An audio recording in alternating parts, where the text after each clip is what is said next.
प्रधान था के Somi Sangwan ji, deputy secretary जी, ओम प्रकाश कामरोड, राजू पान, सूरज पान सांगवान, 13 प्रधान का और समझ खापों के मेरे जितने भी संगठन के युवा साथी व मेरी मातृशक्ति मेरे पिता समान गुजरे गए हैं, उन सबको प्रणाम। मैं आप सबको एक ही बात कहना चाहती हूँ मेरे माध्यम से कि अब ये लड़ाई हमारी सिर्फ किसान तक ही सीमित नहीं रही है। अब हमारी लड़ाई हमारे वजूद की हो गई है। यह लड़ाई हमारे जन जन की हो गई है, क्योंकि इस दमनकारी नीतियों के कारण जो ये सरकार चाल चल रही है, अपनी हमारे साथ इन्होंने ऐसी परिस्थिति पैदा कर दी है कि हमारे आने वाले भविष्य में हमारे बच्चों के साथ, हमारी जमीन के साथ तो इन्होंने खिलवाड़ किया ही है, बच्चों के साथ साथ, और ये हमारे जितने भी धर्म है, जाति है, वर्ग है, संगठन है, हर चीज को 35 एकता नारा देके बांटने का कार्य किया है। और मोदी साहब ने सत्ता में आने से पहले हमारे साथ 3 वादे किए थे। सबसे पहले किसान का कर्ज माफ, दूसरा स्वामीनाथन रिपोर्ट, और तीसरा हमारे किसान की जो भी खेत की लागत होती है उससे 50% ज्यादा मूल्य देने का हमारे साथ वादा किया था। फिर कोरोना काल आ गया था, जिसमें मोदी साहब ने कहा था कि सोशल डिस्टेंसिंग रखे, जो भी है हमारे कोरोना काल में मास्क का, किसी भी चीज का जो भी बात थी हमने उसका समर्थन किया, क्योंकि हम चाहते थे एक ऐसी भयानक बीमारी है जो हमारे देश में फैल चुकी है और हमें मोदी साहब का समर्थन करना चाहिए। कोरोना काल चल रहा था, हम सब कोरोना काल में व्यस्त थे, किसान इधर से उधर निकल नहीं रहा था, सब अपने घरों में व्यस्त थे, तो एक मोदी तानाशाही दिया सरकार हमारे खिलाफ हमारे 3 कृषि कानूनों को पेश करने का काम कर रही थी। इस निकम्मे सरकार ने, गद्दारी सरकार ने जो हमारे कृषि कानून है 3, आप सबने, मेरी माता बहना ने, बुजुर्गों ने, सबने भेजा है। आज हमारा किसान इतना लाचार हो चुका है जिसको ये भी नहीं पता कि करना क्या है। इतना बेबस कर दिया इन लोगों ने, वरना हमारा सरकार कभी सड़क पे नहीं आता, क्योंकि जब भी लड़ाई लड़ी है ऐसा हमें पता नहीं था कि ये सरकार इतनी निकम्मी है कि हमारे किसान को, हमारे मजदूर वर्ग को, हमारे देश को, हमारी अर्थव्यवस्था को खराब करने का काम करेगी। इसलिए हमने कमल नहीं खिला था कि हमारे देश में आज ऐसी सिचुएशन पैदा कर देगी। हमने सिर्फ इसलिए कमल खिला था क्योंकि हमने बहुत सी सरकार देख ली थी, कांग्रेस सरकार, उससे पहले जो सरकार थी, क्योंकि कांग्रेस ने भी यही हाल किया था।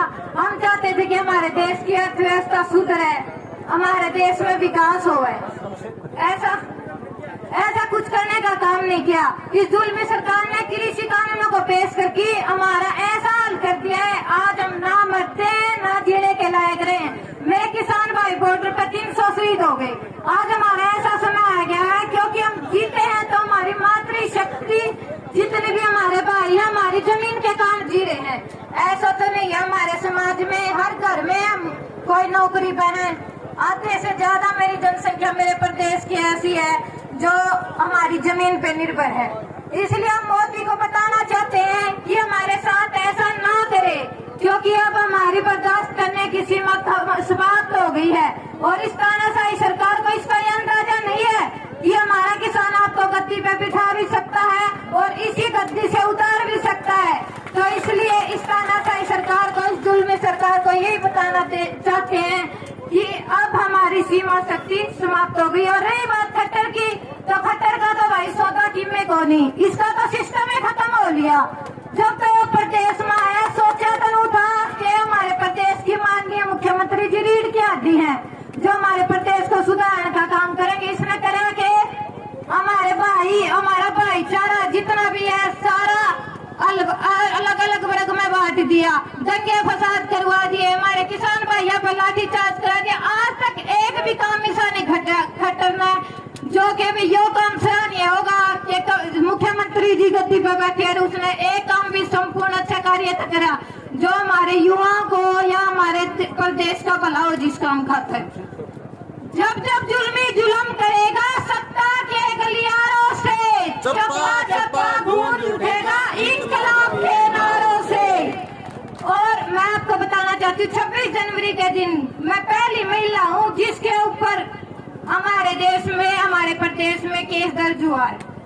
और मेरे पति जो 2016 आरक्षण में अंदर गए थे तब से लेके अब तक थे। अब 11 महीना की कोरोना काल के कारण छुट्टी मिल रही थी जिसमें उन्होंने अपनी सक्रिय भागीदारी निभाई है हमारे किसान आंदोलन में। चाहे एम्बुलेंस की सुविधा हो, किसी भी धरना पर जान की हो, किसी भी चीज की पूर्ण रूप से, चाहे बॉर्डर पर जान की हो, हर प्रकार की सुविधा उन्होंने की है।